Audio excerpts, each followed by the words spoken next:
kami termasuk pun Allah Subhanahu wa taala.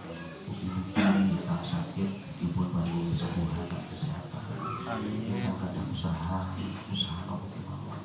Mugi-mugi Allah paring lancar usahipun dipun paringi rezeki katahanan barokah. Kulatanipun saged bahagia. Kados keluarga sakinah mawaddah warahmah. Putra putrinipun kados putra putri ingkang saleh lan salehah. Amin ya Allah. Amin. Amin ya Allah. Amin.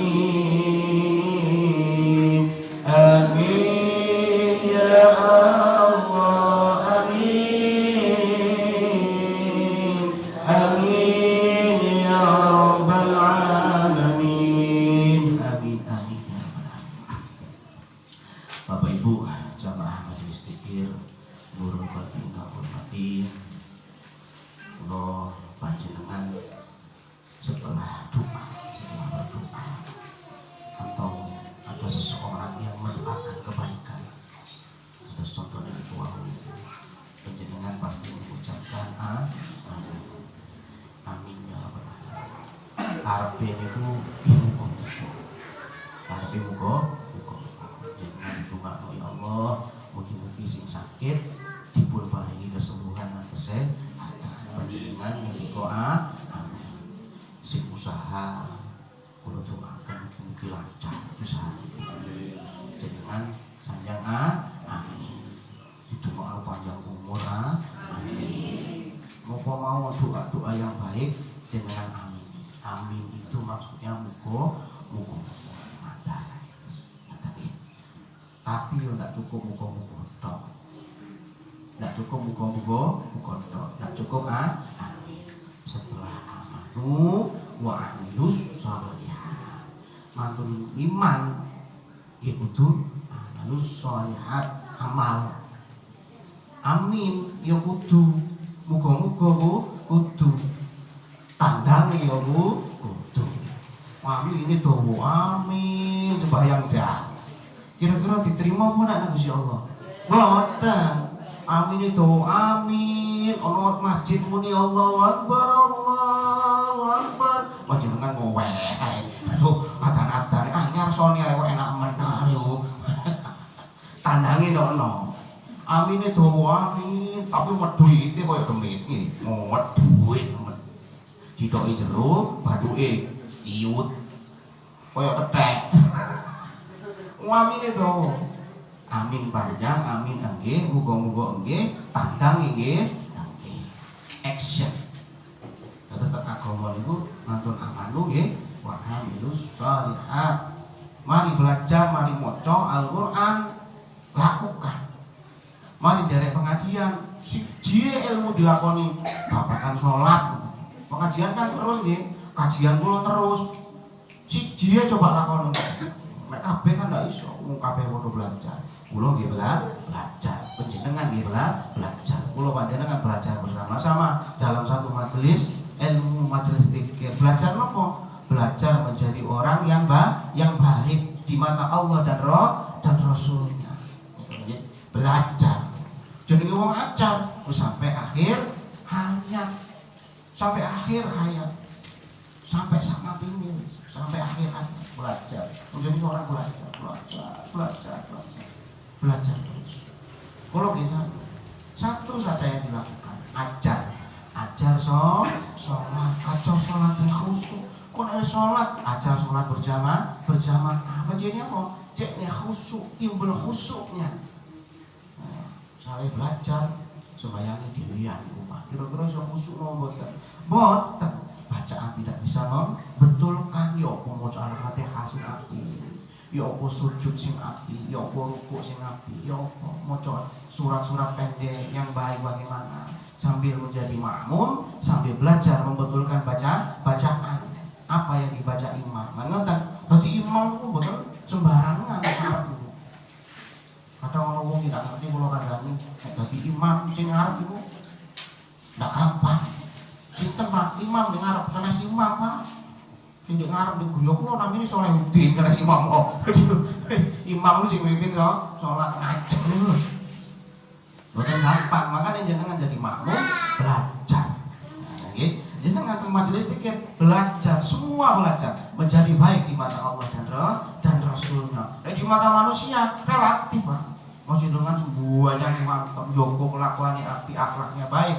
Kalau orang sudah membenci kita, sudah iri terhadap kita, pandangannya sudah tidak baik kepada kita, meskipun jenengan sholat, jenengan nang masjid mendino, wajar ngakoni kaapian, tapi wong wis elek nang jenengan, memandangnya bukan dengan hati lagi, bukan dengan ini, apa? Dengan kebencian, elek aja jenengan menungso. Tapi kalau Allah, boten, Gusti Allah memandang kita karena akhlak, karena perbuatan kita sehari-hari. Mbak wong ganteng apa elek, Bu Ayu napa boten, yang dilihat oleh Allah adalah akhlak dan amal perbuatan.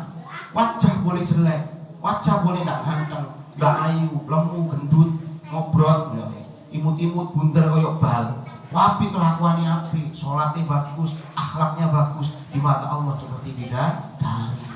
Sing lanang iki ngoten, muasi wae ireng diwenges nek guyu ketok udune tok sing putih. Wah api kelakuane api, teng agama api, teng tiyang api, hablum minallah dijaga, hablum minannas dijaga. Api. Meskipun terkadang di mata manusia tidak baik. Contohnya Kanjeng Nabi dhewe. Kanjeng Nabi piyambak, Kanjeng Nabi itu akhlaknya luar biasa, Pak. Akhlaknya luar biasa. Wapi Kanjeng Nabi, akhlaknya disae, toh Gusti Allah sae, toh manungsa disae, bahkan terhadap musuh-musuhnya. Kanjeng Nabi itu masih teng musuhe sae Kanjeng Nabi.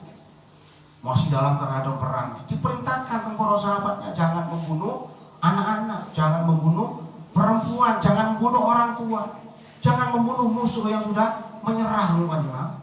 Dalam keadaan perang pun ada akhlak. Wonten akhlak itu Kanjeng Nabi. Ngoten ae akan musuh sampai saat ini tetap banyak yang memusuhi Rasulullah sampai sekarang, sampai akhirul zaman nanti. Wonten mau sing memusuhi Rasulullah.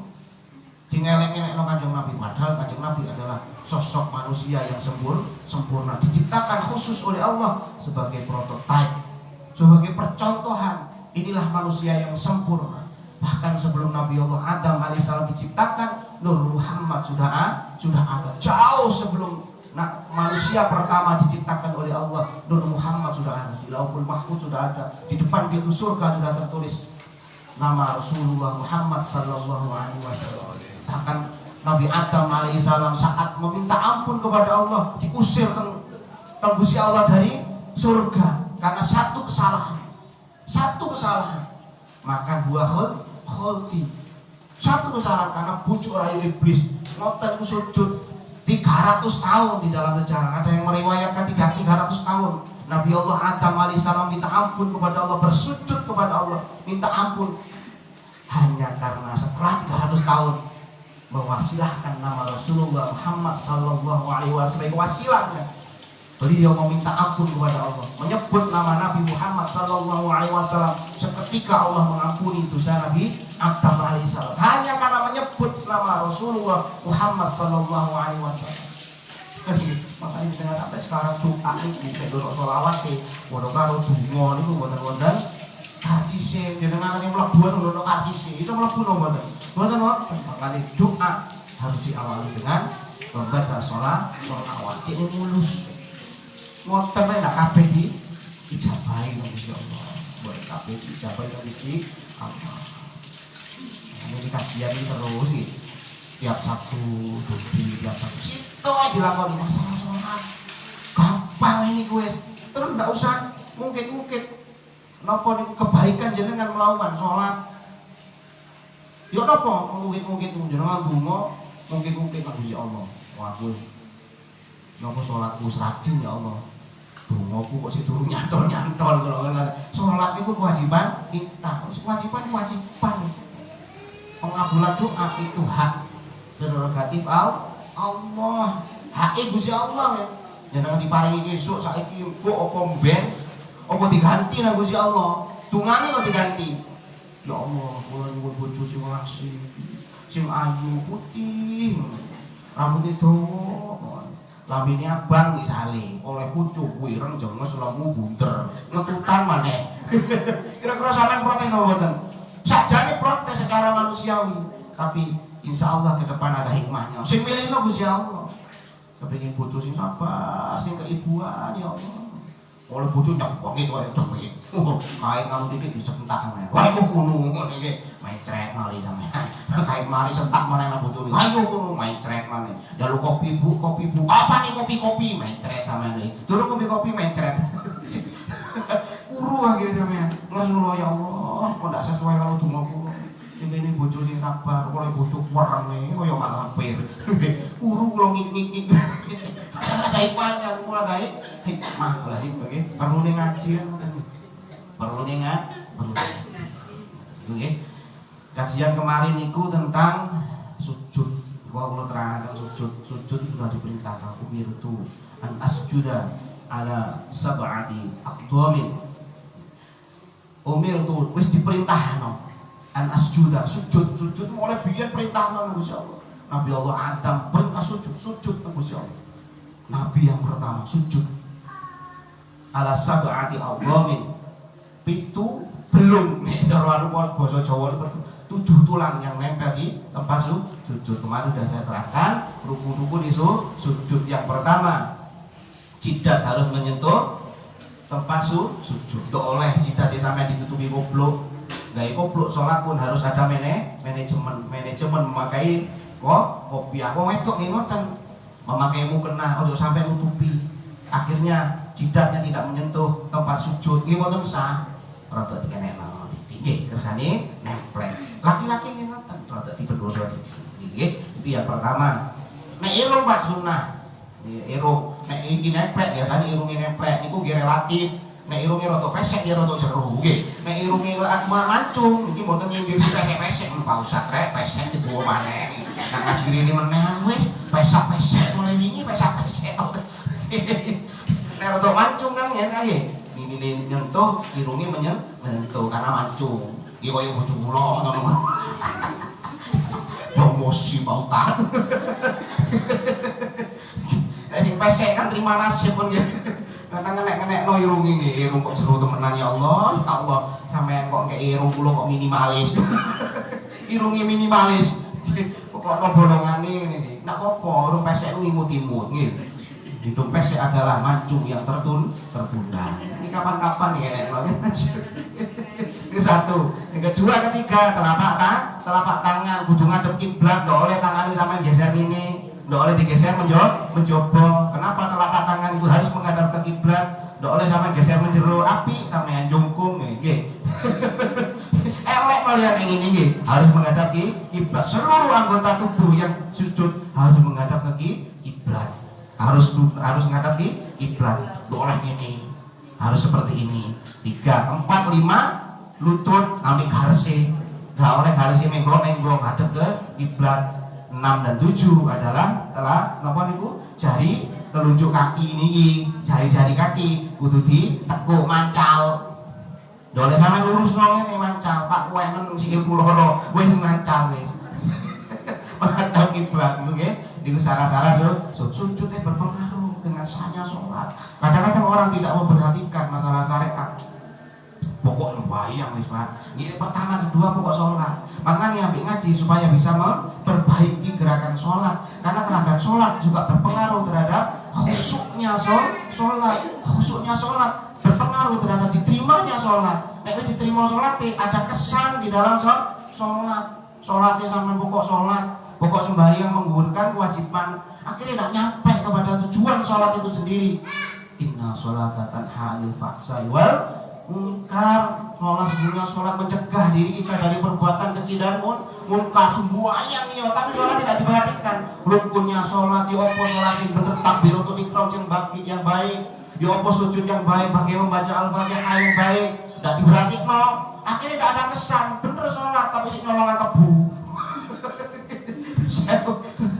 Sholatnya bener sholat tapi mulai sandalnya jalur anyar ganti nek kancane ngowe kancane budakan majelis itu sandalnya takfil waduh nek kermen lagi ngoten mulai nggawa cekeran apa ana sing ngeren di majelis padahal ki sembahyang nggih masjid itu tujuannya macam-macam ya Pak. Gini apa mboten? Tujuannya macam-macam. Budang kok gembiak mulai tadi dan hari wakalep. Ya Allah ya Allah dari ini. Mau kok ganti sandalmu? Cari niki mami lo. Tinggalkan yang tidak baik. Pakailah yang baik. Sandal elek gembiak di warung elek sandalmu boleh sing apik gitu. Lek kecekel lho dari mami ngotenmu. Tinggalkan yang buruk, pakailah yang baik. Sandal cara kowe. Kowe iku jenenge memel wong iki. Kadang ngaji ya ngantuk ngiler. Ndak rungokno. Jarene iki ngaji, mencuri yang halal adalah mencuri salam. Guru-guru sampean karo aku mencuri sandal, tek sandale kancane ditolong. Padahal mencuri salam. Makane nek ngaji ojo ngomeng ngantuk. Dirungokno iki, mencuri yang halal adalah mencuri salam. Yo apa mencuri salam niku, Pak? Mencuri salam misalnya tombol sampean ono tamu. Tombol sampean ono tamu ditutup larangan tamu dibuku assalamualaikum. Assalamualaikum. Assalamualaikum sampean kalau jawab, jawab sampean jawab. Waalaikumsalam, sampean sing kita jawab. Iku namine mencuri salam tanpa diketahui orang yang mengucapkan salam. Mboten napa-napa wong donga. Tapi wedi Pak wong e Pak ngono wong iki ana suarane. Waalaikumsalam. Dari tamu tulis-tulis, wong iki mlebu ayu boleh. Ono duwite paling iki tombone. Niku mencuri salam.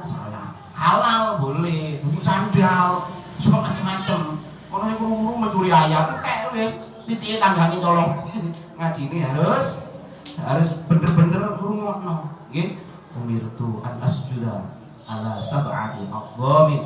Jadi pitu anggota tubuh yang nempel. Niku nggih. Makanya niku harus diperhatikan. Bapak Ibu, ada satu kitab namanya Suwarul Hayatus Sahabat. Kitab itu ditulis oleh Dr. Abdurrahman Ra'fat Al-Basrah. Jadi kitab itu menerangkan tentang suar min hayatus sahabat, tentang kisah-kisah kehidupan para sahabat. Sahabat Kanjeng Nabi niku kata sinten sahabat Kanjeng Nabi niku? Sahabat Kanjeng Nabi adalah mereka yang bertemu langsung dengan Rasulullah, bertemu dan melihat langsung Rasulullah. Rasulullah bertemu langsung dengan Rasulullah, itu namanya sahabat Nabi. Berapa banyak sahabat Nabi? Banyak yang menerangkan riwayat Imam Bukhari dan Muslim. Iku tentang salah satu kitab dijelaskan gurune Imam Muslim, namanya namanya itu Zur'ah Ar-Razi, namanya Zur'ah Ar-Razi. Niku Abu Zur'ah Ar-Razi niku gurune salah satu guru dari Imam Muslim. Imam Muslim itu ada 10 lebih, ada riwayat mengatakan 10, termasuk Imam Bukhari sendiri adalah gurunya Imam Muslim. Imam Bukhari gurunya Imam Muslim. Imam Bukhari gurunya siapa? Imam Syafi'i. Imam Syafi'i gurunya siapa? Imam Malik.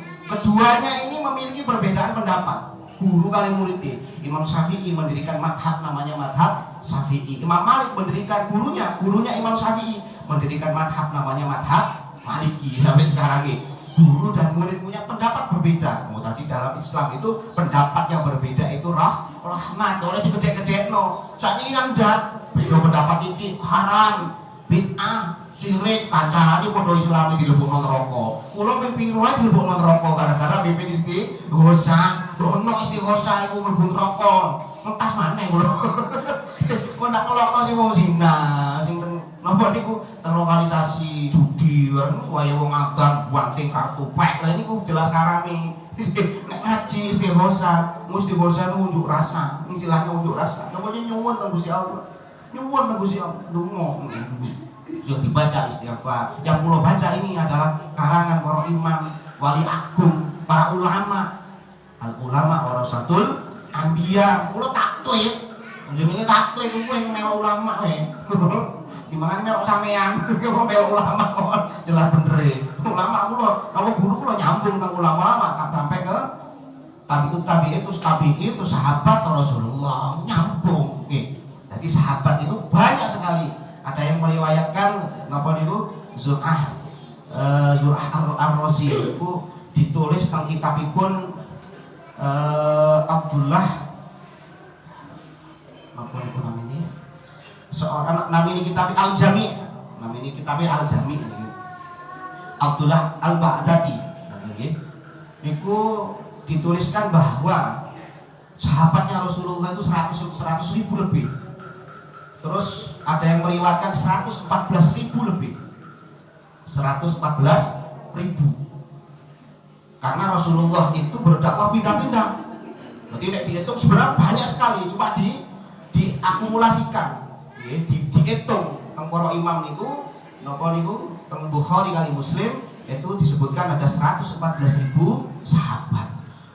Terus orang yang belajar kepada sahabat Rasulullah namanya tabi'in. Orang yang belajar kepada tabi'in namanya tabi'in. Terus ulama sampai sekarang katanya itu semerap urut-urutane jenengan nggih. Nopo tabi'in, nopo sahabat, nopo tabi'in iku nopo tabi'in ada yang menyebut seperti itu. Jenengan ngamini ngaji ra weruh. Sahabat itu sapa pira, tapi yang utama adalah 4 sahabat Rasulullah. Abu Bakar As-Siddiq, ada Umar bin Khattab, ada Utsman bin Affan, yang keempat Ali bin Abi Thalib. Itu yang utama, ada 4 sahabat. Sebenarnya banyak sekali. Yang utama ada 4. Semua disayangi oleh Rasulullah. Jadi sahabat itu orang yang bertemu langsung, oleh melihat Rasulullah, belajar ilmu kepada Rasulullah. Orang yang belajar dari para sahabat namanya tabi'in. Orang yang belajar dari tabi'in namanya tabi'in. Terus ulama-ulama sampai sekarang tadi berurutan. Ada salah satu sahabat Rasulullah namanya Abdullah bin Ummi Maktum. Abdullah bin Ummi Maktum ini sebutan nama panggilannya Amir. Kalau di Makkah itu dipanggil Abdullah. Kalau di Madinah disebut Ibnu Ummi Maktum. Beliau ini sahabat Rasulullah, salah satu sahabat Rasulullah yang ada di Madinah yang buta matanya. Mripate ini buta. Jadi Ibnu Ummi Maktum ini buta matanya. Tugasnya apa? Tugasnya mengumandangkan adzan bersama sahabat Rasulullah yang terkenal dari budak hitam, namanya siapa? Bilal bin Rabah. Jadi kalau Bilal bin Rabah ini adzannya bengi, Pak. Bengi ini adzan Bilal bin Rabah. Sayang Rasulullah meskipun ireng, kalau sebutaken tadi nggih, Allah tidak memandang wajah orang rupane masih ireng jenges seperti Bilal bin Rabah. Allah memandangnya itu percaya Bilal bin Rabah. Sahabat Rasulullah yang paling cinta kepada Rasulullah, Bilal bin Rabah. Wireng budak hitam, tapi pekerjaannya ini adzan. Bengi adzan Bilal, paginya Ibnu Ummi Maktum yang buta matanya. Jadi nek subuh niku Ibnu Ummi Maktum tadi adzan. Meskipun buta, kuateng nek subuh. Bahkan meskipun tidak melihat matanya, diberi oleh Allah bisa mencium baunya subuh. Wah, itu loh kalau jenengan sing ketok mripate irunge ndak apa-apa, kupinge ndak apa-apa, subuh ngorok Pak berwaji. Sarungan tok sampai tutup dhuwur niki busine sampai ketok. Subuh ngomong Allahu Akbar ngomong sampean. Padahal Ibnu Ummi Maktum meskipun tidak melihat matanya, oleh Allah diberikan keistimewaan bisa mencium aroma fajar subuh iso. Dan tidak tahu telat. Ibnu Ummi Maktum adzan. Tugasnya adzan nek begini Bilal. Nek subuh Ibnu Ummi Maktum. Ibnu Ummi Maktum ini meskipun buta niku napa nggih titen teng subuh. Ndak tahu telat. Suatu saat beliau ini akan pergi ke masjid. Biasa, kegiatan biasa, adzan subuh. Saking patengi napa ning Abdullah bin Ummi Maktum niki Rasulullah niku sanjang nek posoan, nek pas posoan. Napa niku sahurlah kamu, makanlah sahur kamu. Sampai Ummi Maktum, Ibnu Ummi Maktum mengumandangkan adzan. Niku sampai wonten anu niku hadisnya saya anu niku lupa kan redaksinya itu. Sampai makanlah sahur kamu sampai Ummi Maktum mengumandangkan adzan. Suatu saat beliau pergi ke masjid, tiba-tiba jatuh, tiba subuh-subuh, berdarah. Namun jatuh yang namanya yang buatan ketinggal, cuma mengandalkan tongkat untuk berjalan. Tiba-tiba dia terjatuh, koyo sing jegal jongkok, tiba Terus saya nyosot, akhirnya berdarah. Apakah beliau pulang? Boten, Pak. Meskipun terjatuh berdarah-darah, beliau tetap saja pergi ke masjid dengan tertatih-tatih. Adzan setelah sholat ditunggu oleh para sahabat. Waduh, Nopo Umi Maktum beliauan nopo berdarah, akhirnya tolong diobati. Sampai sahabat nggak tego, sampean iki lho wis tiba, ndok mulih ae wicik sing ngaten liyane mboten. Cara bahasane ngoten nggih. Nek kitab kan diceritakan anu nggih, niku lho bahasakan jenengan kesane jenengan ndak bosen. Mboten kula mboten tetep saya kepengin apa saya kepengin sholat subuh. Sampeyan tiba, ketiake iki sampeyan wis. Nek cara wong biasa niku munyeng ndase nggih, sok kowe ketatap pas sirahe wae. Mun jenengan dibarang sutil bojone ndak apa-apa ae munyeng nggih. Niku sampai berdarah, tapi karena sangat cintanya melihat keutamaan subuh, sholat subuh, sadar keutamaan sholat, tetap dia berangkat ke masjid mengumandangkan adzan sampai ditolong oleh para sahabat setelah sholat. Tidak teko sahabat caranya mengucul, sampai mulai air tak jadi ini kiwe, tidak usah nang masjid, terus kadung tiba, boten saya berangkat saja. Akhirnya beliau pulang. Besoknya beliau subuh tetap mau ke masjid. Dia memegang tongkatnya, tiba-tiba terasa dia tangannya itu ada tangan seorang anak kecil yang memegang beliau. Beliau merasakan ada tangan yang memegang. Jadi memegang tangan beliau. Ibnu Maktum dipegang. Waduh, kok arek cilik, terus arek cilik, Pakde, monggo Pakde kula teraken teng masjid. Oh iya le, dituntun. Tapi nguntune itu cepet, Pak. Ndak koyo mlaku biasa. Sepertinya napa niku Abdullah bin Umi Maktum itu merasakan perjalanannya ke masjid tak seperti biasanya. Seperti berlari cepat sekali, dituntun arek cilik. Tiba-tiba sudah sampai ke masjid. Begitu terusnya. Besoknya ngoten malih. Mau sholat ke masjid, sholat subuh, seperti dipegang lagi anak cilik lagi. Dicekel mana anak cilik. Dia merasakan tangannya yang kecil. Pakde, monggo kula terakhir, paman, mari yang saya antar ke masjid. Lho sampean maneh, Le? Nggih, sampean kok apik temenan, monggo pun kula terakhir ke masjid supaya jenengan tidak jatuh lagi. Saya antar lagi. Dia mengantarkan Abdullah bin Umi Maktum dengan cepat sekali. Kok udah layak wong biasa mlaku. Cepat-cepat. Padahal buta mata. Dia dituntun anak kecil tadi, aneh sekali. Dia pergi ke masjid tiba-tiba sampai begitu terusnya. Sampai beberapa hari kemudian Abdullah bin Umi Maktum sepertinya kepingin tahu siapa anak kecil ini. Tiap hari, tiap subuh mengantarkan saya ke masjid. Tiap hari, tiap subuh, tak tahu telat. Tiap subuh, tak tahu telat. Jamin, menit, tidak tahu telat. Cepat diantarkan ke masjid. Akhirnya tanya. Setelah diantar, tanya, silakan. Sama ini sopo. Kok tiap hari kok ketemu masjid subuh-subuh. Tiap subuh sampai tidak tahu telat ketemu masjid. Siapa sama yang sebenarnya? Jangan tanya, Pakde, tidak usah takon nih Pakde, tidak usah tanya siapa saya, paman. Pokoknya saya ingin mengantarkan sampean pergi ke masjid. Tiap subuh saya antar supaya sampai tidak jatuh lagi seperti kemarin sampai berdarah-darah. Enggak, aku hati takon, kok apik temenan. Hati nih sampean, kenapa kamu baik kepada saya? Saya ingin tahu siapa namamu, dari mana asalmu, agar aku bisa mendoakan kamu. Tidak usah tanya nama saya, Bang, jangan paksa saya.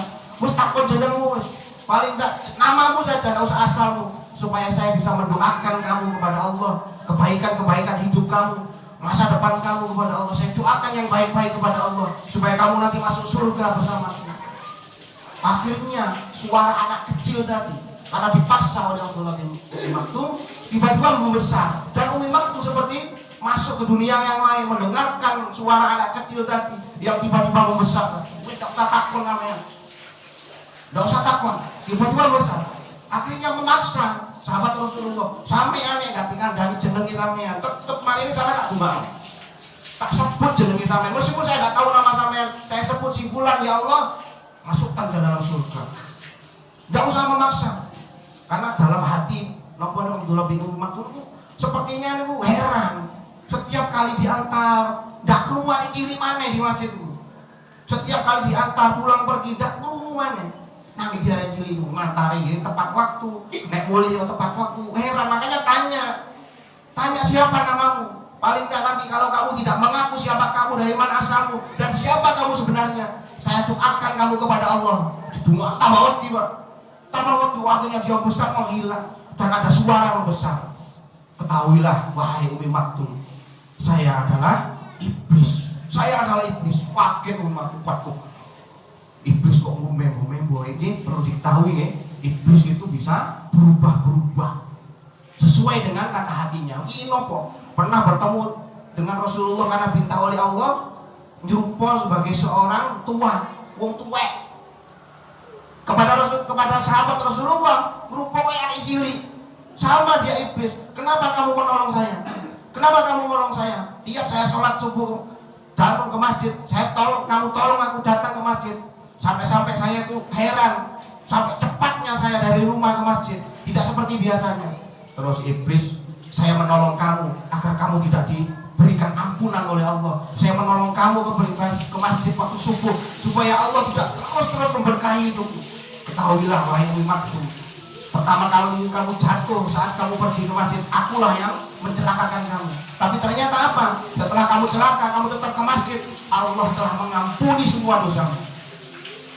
Dan saya tidak rela setelah itu kamu pergi masjid tiap hari, kamu tetap saja pergi ke masjid waktu subuh. Allah mengampuni saudaramu, keluargamu, semua yang berhubung denganmu diampuni oleh Allah. Aku tidak rela, sehingga aku tiap subuh saya mengantarkan kamu ke masjid supaya kamu tidak jatuh lagi. Karena pada saat kamu jatuh dan kamu tetap pergi ke masjid, Allah akan memberkahi kamu, mengampuni semua dosa-dosamu, memberkahi semua hidupmu, dunia dan akhirat. Saya tidak rela itu, dan tidak rela. Iblis itu pokok diterno tiap subuh diterno, tidak tiba diterno, boleh diterno. Kenapa? Tidak rela. Ternyata elek.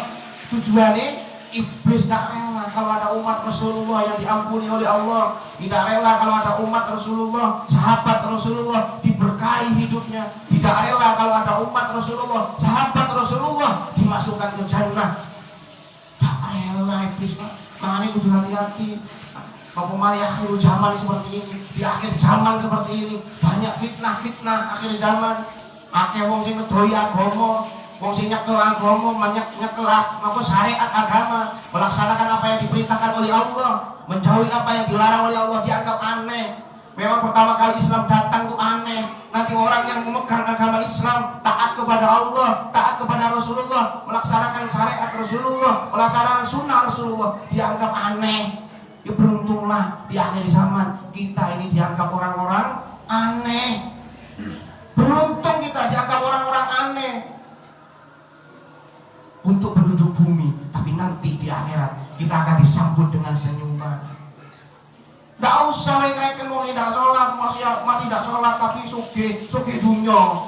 Apa sih perlu dibanggakan? Hanya kaya dunia, lancar pegawaian, lancar dunia nih. Bujuni ayu, bisa foya-foya, masih tidak sholat, masih tidak ngelakoni apa yang disyariatno, diperintahkan oleh Allah, dolanan wedoan, tapi pancet suge, pancet jabatannya tambah naik. Sekarang mau tenang ya, jangan lihat gitu loh. Lu sewu, kalau mau rasanya yang luwur, lu sewu, ada oknum jabat yang foya-foya sampai tidak tahu rakyat tidak mangan, soro mangan lah. Lu sewu, tidak ada empati dalam dirinya. Tapi si enak aja, tapi ditunggu nanti akhirnya orang akan dilihat akhirnya, akhir hayatnya bagaimana. Itu yang menentukan. Jadi sampai terpengaruh, konco tidak sholat, sampai tidak sholat, konco tidak masjid, sampai tidak masjid, konco tidak doan, sampai wedoan. Saya pak, tidak keren berarti. Aku udah melak mobil, tidak keren kon, kuno kon. Untunglah bagi kita yang dianggap kuno, beruntunglah kita yang dianggap aneh. Tidak apa-apa aneh, itulah perangkap setan iblis. Terkadang mereka, iblis dan para tentaranya setan, membuat jebakan-jebakan kebaikan untuk menjerumuskan kita ke satu lubang kemaksiatan. Kudu hati-hati, saya. Sama halnya seperti cerita Abdullah bin Umi Maktum tadi. Koyok-koyok baik diantar diterorang masjid, dijemput, diantar jemput ke masjid, tapi ternyata iblis itu mempunyai niat jahat, tidak rela, bukan rela. Sampai ada subuh-subuh ini menjenengan tidak menurunkan masjid, subuh-subuh kok ngorok, subuh-subuh kok tidak jamaah nang masjid. Nung sewu, rugi menjenengan kalau kandani, rugi jenengan. apalagi sholat-sholat yang lain. Dia ajar wis. Kalau nggak sekarang kapan lagi coba? Ngenteni tuwek sampai bisa jamin hidup kita sampai tua nanti. Rasulullah memprediksi umat umurnya cuma mulai 60 sampai 70, antara 60-70 tahun. Antara 60-70 tahun. Makanya pegawai-pegawai negeri, apa gitu, nusewu sing dadi pegawai negeri nopo 55-57 swidak wis dipensiun nopo mau dimati di kantor Pak. Nusewu nggak ada yang jamin sampai swidak, tak jamin Pak nusewu. Mboten jamin agar ciri-ciri SMA kalau dua pedot buang masih ala lanang wedok ndak nek dibedakno saiki. Kula sanjangi, lanang wedok ndak nek dibedakno padha buang terene Pak, sepeda. Wadang truk waduh disuasak. Wah, sepeda musuh truk Pak. Nggih bongkar ndase Pak. Ya napa ngoten niku. Terus amalnya apa bisa menutupi perjalanan panjang kita? Bisa menutupi perjalanan panjang kita nanti setelah mati ada kehidupan lagi lama kematian dan itu butuh bekal yang sangat banyak. Dan saat ini kita diberi kesempatan oleh Allah untuk mengumpulkan sebanyak-banyaknya bekal. Sholat itu jadi tinggal kewajiban kita ini. Masalah dunia dijamin oleh Allah. Wa ma khalaqtul jinna wal insa illa liya'budun. Tugas kita beribadah kepada Allah. Tugas kita menyembah Allah. Tugas kita untuk boleh dunia tempat. Dunia dijamin Gusti Allah. Wa ma min dabbatin fil ardi illa 'alallahi rizquha. Allah sudah menjamin setiap orang yang berjalan, makhluk yang berjalan di atas bumiku, tak jamin. Gusti Allah sing kandhang dhewe. Gusti Allah sing kandhang dhewe. Wa ma min dabbatin fil ardi illa 'alallahi rizquha. Dijamin Gusti Allah. Kok gelem jenengan titik berusaha, tapi akhiratnya yang dijadikan prioritas. Mlebu kabeh. Wa ma yattaqillaha yaj'alahu makhraja. Barang siapa yang bertakwa kepada Aku, kata Allah, akan diberikan makhraja. Wa ma yatawakkal 'alallah fa huwa hasbuh. Orang-orang yang bertawakal kepada-Ku, menyerahkan urusannya dunia dan akhiratnya. Urusan dunia akan diserahkan kepada Gusti Allah. Jangan mau ibadah ke Gusti Allah, ibadah ke Gusti Allah. Fa huwa hasbuh. Dipenuhi semua kebutuhan janji Gusti Allah. Innallaha la yukhliful mi'ad. Sesungguhnya Allah tidak pernah mengingkari janji. Saya ikan menjalankan. Bagaimana kita menjaga takwa kita kepada Allah, bagaimana kita menjaga sholat kita, bagaimana kita menjaga zikir kita, qiraatil Quran. Jogo untuk sampai tidak sholat. Kanjeng Nabi nalikone nazar sakaratul maut, usikum bisolati, kata Rasulullah. Wa ma malakat aimanukum. Kanjeng Nabi peseni ngono, ummati usikum bisolati. Kanjeng Nabi, wa ma malakat aimanukum. Jokon sholat. Ojo sampai ndak sholat. Nggih, mugi-mugi saged bermanfaat napa kalau sampai akan. Mugi-mugi Sabtu malih jenengan saged datang malih nang mriki teng majelis zikir seperti ini. Kita ngaji bareng-bareng ojo sampai bosan. Mugi jenengan. Mugi kesempatan kita ngono bekal-bekal pahala, pundi-pundi pahala untuk bekal nanti kita hidup setelah kematian. A'udzubillahi minasyaitonir rajim. Bismillahirrahmanirrahim. Allahumma shalli ala Muhammad wa ala ali Muhammad. Alhamdulillah.